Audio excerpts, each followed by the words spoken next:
Hello everybody, and welcome to more filler content. Wait, hang on, what am I even doing here? Oh, okay, today we're going to be ranking the various events and creatures in Rimworld Anomaly, based largely on their worth, being a measure of their usefulness to you versus how insufferable their attacks are. This tier list partially doesn't have a reason to exist, considering virtually every Anomaly event is random, but it's a fun idea anyways, so why not? What we will be looking at is it good to contain these creatures? Is it better just to terminate them? What the research gives and how dangerous they are to deal with F tier being completely useless and S tier being your new best friend from the place of non-comprehension. Lastly, this tier list is just my opinion, so even though I am objectively correct, your tier list might differ from my own. And we'll go ahead and get started with arguably some of the best research in the game with the Ghoul. Ghouls, when fully upgraded, are pound for pound some of the most powerful pawns you can get in all of Rimworld. I've already prattled on in other videos about how Ghouls outmatch not only every other pawn, but every other DLC too, so I'll just expect everyone to take my word for it when I say they are the best. Now, as for Feral Ghouls... Feral Ghouls are additionally decently dangerous fighters, but lack the intelligence of a player controlling them, so they can easily be mobbed and taken down, and only require a containment strength of 35, making them rather easy to hold. They also sometimes drop a shard on death, which is additionally required to make your own Ghoul serum. So for all of these reasons, Ghouls, whether it be for their research, containing them, or turning them into a delicious milkshake to make your own Ghouls, are going into S tier. And we'll go ahead and do their cousins next, the Shamblers, along with their corresponding events, the Death Palls. Now, Shamblers themselves are kind of annoying. They're significantly dangerous in numbers and usually show up in numbers. They suffer a similar but not nearly as common fate of Flesh Beasts in accidentally dying instead of being contained, and their Bioferrite yield is actually based on the size of the creature with a standard yield of 1, but able to get much higher with something like a Muffalo or a Thrumbo. Lastly, their research draw Shamblers isn't that good either, as it costs 25 Bioferrite, and the Shamblers drawn in this wave are still hostile. Thus, when it comes to base Shamblers themselves, I rank them pretty low with a C tier ranking.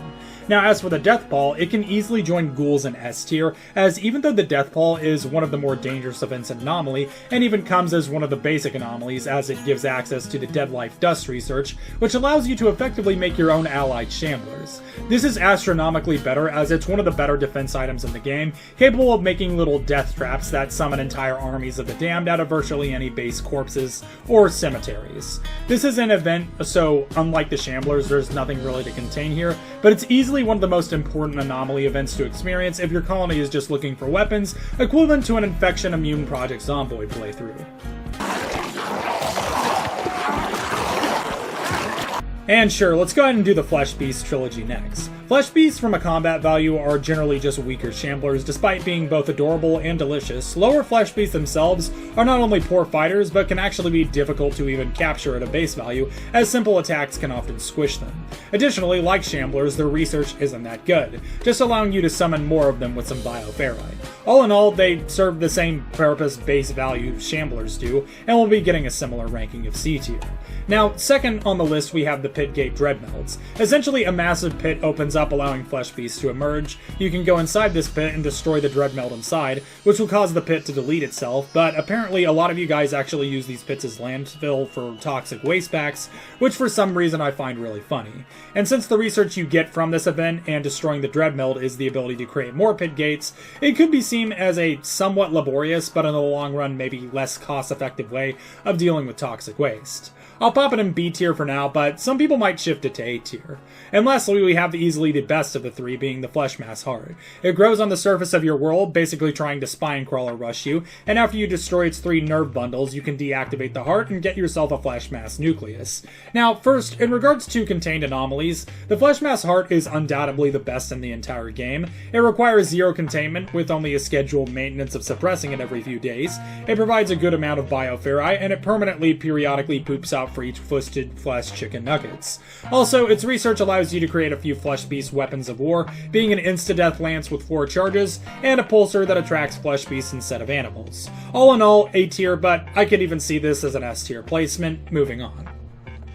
Next we have Metal Horrors, easily one of the physically stronger anomalies with high damage and damage resistance, the highest containment strength at 110, and pretty much always tries to infiltrate your colony by infesting people with a Creepjoiner. Look at him, look at him, look at him!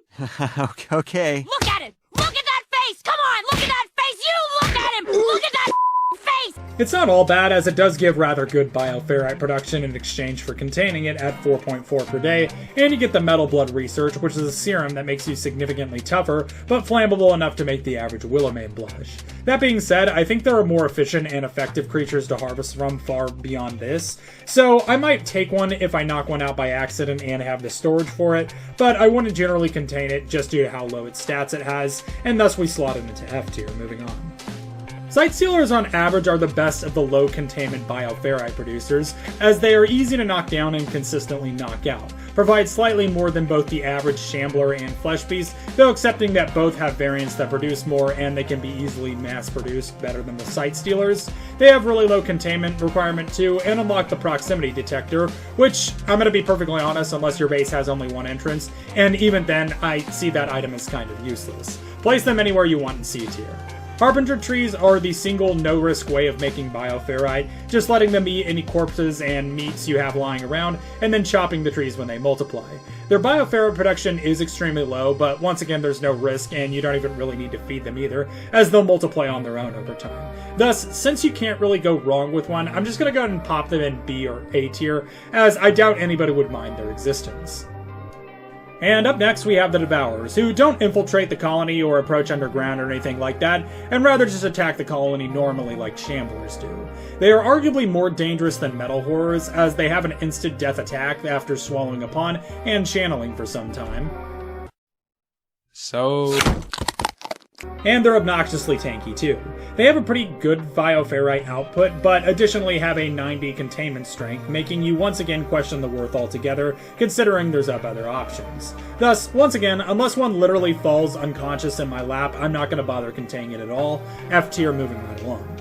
And let's do all three of the obelisks next, because each of them have the same general activation way. They land down and you have to periodically suppress them. Eventually they'll activate partially anyway, and from there you can induce whatever they do every now and then, and either deactivate them using a shard or destroy them for a shard. I recommend destroying them every time, but each one does something a little bit different when it activates. Let's start with the worst of the three, being the Warped Obelisk, which when partially activated will teleport pawns inside the labyrinth, and when fully activated it will teleport more pawns. Inside the labyrinth, you have to spend time getting every door you want open unlocked, with your main threat being hunger here. And there's sometimes enemies left behind inside the obelisk too.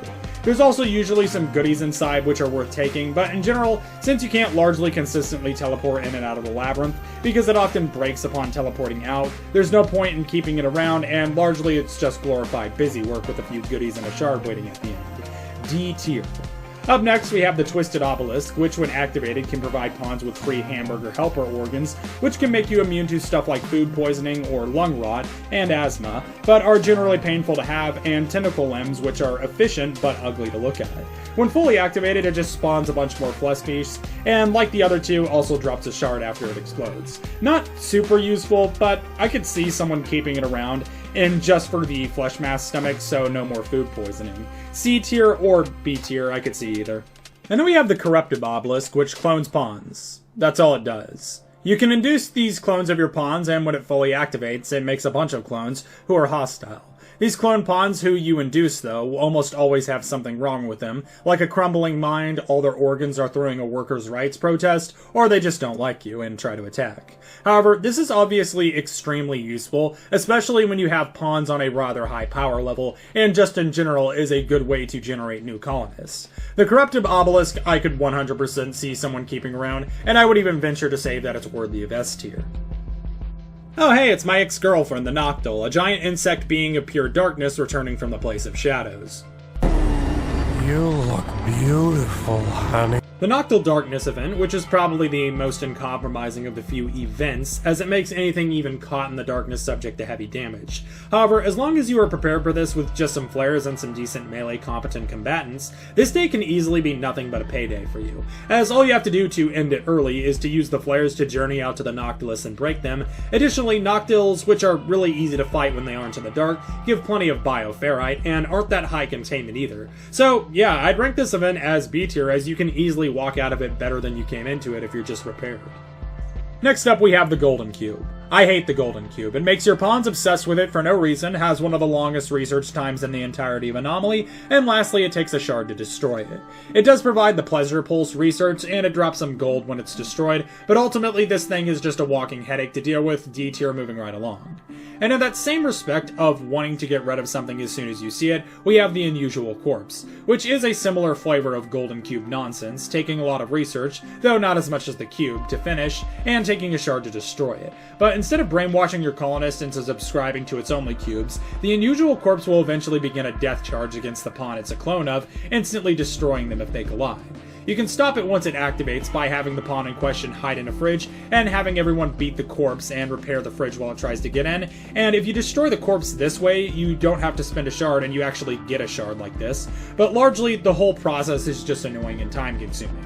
Though, granted, it does give the death refusal research though, which is among the most useful research as an anomaly. Meaning, even though you want to get rid of this thing as soon as you get it, you should strive to experience it at least once, thus it's kind of in a similar boat as Death Pall. Blood Rain, the classic prank you can pull on your friends that basically just makes raiding your base a total death trap for a day or two, because Blood Rain functions like the stand Survivor in that it just causes everyone to go into a violent rage against each other.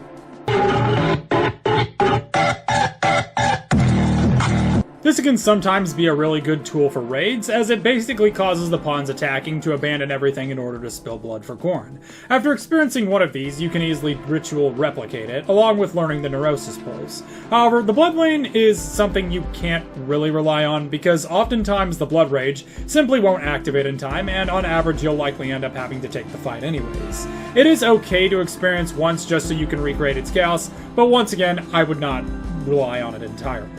But not amazing, I'll go ahead and pop it in C tier. Revenants are an automatic F tier. They do have the brainwipe research, which is useful. However, they are arguably the worst anomaly in the entire roster, being insufferably annoying to fight and capable of ending an entire run just due to their general cowardice and triple research requirements just to find where they are. There is a silver lining in that the Revenant pretty much always arrives as a cargo drop, starting off as a spine which can be instantly destroyed. My advice is to make sure you have an 80+ containment, restrain the Revenant so you get the research project, and then instantly execute it, so you get both the research and you don't have to deal with this living headache. Another annoying creature is that of the Gorehulk, the wannabe Hydralisks that effectively serve as Anomaly's sole rangers, as they will pelt anything they can with spines but flee at the nearest sign of danger, sometimes even enough to fully kite you. Though, again, there is a positive of these creatures, as they have the same medium containment strength and triple bioferrite harvesting production as Noctols, making them good on average to contain. They also contain the Bliss Lobotomy research, which is a hit or miss depending on what you need, but it's there and I'll grant Gorehulks the rank of B tier. And following up with the worst of the moderate containment creatures, though still acceptable to contain, are the Chimera. Simple prowling attackers, similar to Shamblers and Devourers in spawning habits. They have 70 containment, being 10 more than Noctols and Gorehulks, but in exchange they give 0.23 more bioferrite per day. Not a positive trade-off, but not a deal breaker either. They offer the Juggernaut Serum research, which is decent, though they have the issue of their Rage power-up, which activates whenever they're damaged, making them immune to pain and just generally faster, which can make actually knocking one out a more insufferable task. All in all, they're not as good to contain as Noctols or Gorehulks, but they're still B tier as their downsides are mostly just a mild inconvenience. And second to last, we have the Creepjoiners. These guys are completely separate from the monolith, with the exception of sometimes being induced by metal horrors. Creepjoiners can actually be rather powerful too, with abilities like resurrecting Shamblers from corpses, being able to function as a living mech healer serum, being good at everything, and other powerful abilities, though most of the time also having a drawback of sorts, including metal horrors, randomly becoming hostile, making everyone around them upset, and biologically falling apart because their genetic code was written using punch cards. Thus, since it kind of depends on what you get, I can only feel comfortable ranking these guys with C tier, even though it's really fun to murder them when they approach anyways. I might make a full video on all the types of Creepjoiners, haven't decided yet. And last on the list, we have the floating death circle known as the Nociosphere. It starts initially passive and can be sent to destroy entire raids on its own and will frequently win entire battles for you.